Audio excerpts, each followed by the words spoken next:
తరతరాలుగా గత 42 ఏళ్లుగా పాలకులు రాయలసీమ సాగునీటి ప్రాజెక్టులను పూర్తి చేయకుండా ఈ ప్రాంతానికి తీవ్ర అన్యాయం చేస్తున్నారని రాయలసీమ రాష్ట్ర సమితి అధ్యక్షులు డాక్టర్ కుంచం వెంకట సుబ్బారెడ్డి ధ్వజమెత్తారు.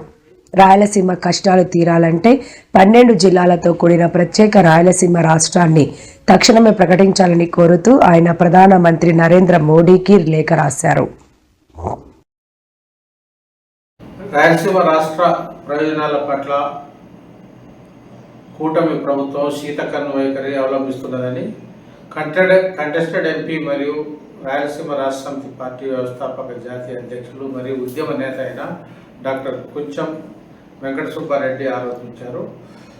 గత 42 సంవత్సరాలుగా రాయలసీమ సంబంధించి వివిధ ప్రాజెక్టులు కానీ రైతాంగ ఇష్యూలపై కూడా పాలకులు నిర్లక్ష్యంతో వ్యవహరిస్తున్నారని ఆయన మండిపడ్డారు. ముఖ్యంగా రాయలసీమ ప్రత్యేక రాష్ట్రం ఏర్పాటు విషయంలో కూడా ఇప్పటికీ కేంద్ర రాష్ట్ర ప్రభుత్వాలు కూడా తమ విజ్ఞప్తి పత్రాలను కూడా బుట్టదాఖలా చేస్తున్నాయని కూడా ఆయన నేడు ఇక్కడ మీడియా ప్రతినిధుల సమావేశంలో అయితే ఆరోపించారు. దీనికి సంబంధించి ప్రత్యేకించి ఆయన భారత ప్రధానమంత్రి నరేంద్ర మోడీకి కూడా ఒక లేఖాస్త్రాన్ని అయితే సంధించడం జరిగింది.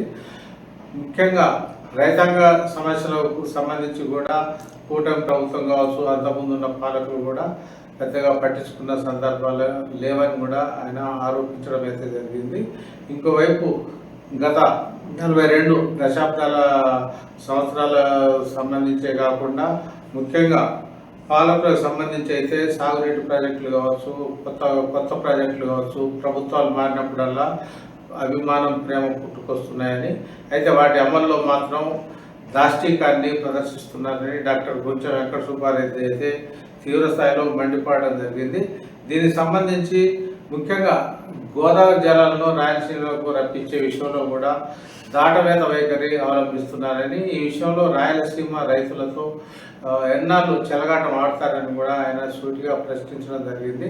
రాయలసీమ రైతాంగం కావచ్చు, రాయలసీమ బతుకులు కూడా ప్రత్యేక రాష్ట్ర సాధనతోనే సాధ్యమని కూడా ఈ సందర్భంగా ఆయన ప్రకటించడం అయితే జరిగింది. అదేవిధంగా 1500 కోట్ల రూపాయల అంచనా వ్యయంతో సంబంధించిన అటు బ్రిడ్జి కావచ్చు, బ్యారేజ్ సంబంధించి కూడా గత 9 సంవత్సరాలుగా కూడా నిర్లక్ష్యాన్ని ప్రదర్శిస్తున్నారని కూడా డాక్టర్ కుంచం వెంకట సుబ్బారెడ్డి మండిపడ్డారు.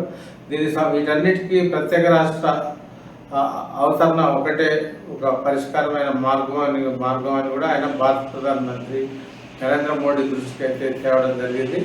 ఇంతకాలం తాము గత కొన్ని దశాబ్దాలుగా ప్రత్యేక రాష్ట్ర సాధన కోసం ప్రయత్నాలు చేస్తున్నప్పటికీ మరోవైపు అసెంబ్లీలో తీర్మానం చేయడానికి కూడా పాలకులకు మనసు ఒప్పడం లేదని కూడా ఆయన ఆరోపించారు.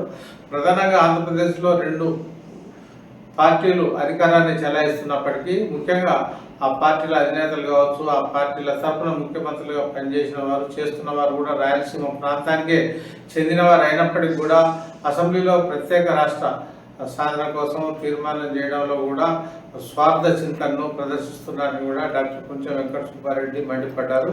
కానీ గతంలో అటు కాకినాడ కావచ్చు, చిన్న రాష్ట్రాల ఏర్పాటు సంబంధించి కర్నూలులో చేసిన తీర్మానాల ప్రకారం కూడా ఎన్డీఏ ప్రభుత్వం మాత్రం పార్లమెంట్లో రాజ్యాంగం ద్వారా సంక్రమించిన అధికారాల నేపథ్యంలో ప్రత్యేక రాయలసీమ రాష్ట్ర సాధనపై దృష్టి సారించాలని కూడా ఆయన భారత ప్రధానమంత్రిని డిమాండ్ చేయడం జరిగింది. ముఖ్యంగా రైతాంగ సమస్యలకు సంబంధించి కావచ్చు, సాగునీటి ప్రాజెక్టులు కావచ్చు, వీటన్నిటిపై ఫోకస్ పెడితేనే రాయలసీమ ప్రాంతం ఇప్పటికైనా సస్యశ్యామలం అవుతుందనే విషయాన్ని కూడా ఆయన గుర్తు చేయడం జరిగింది.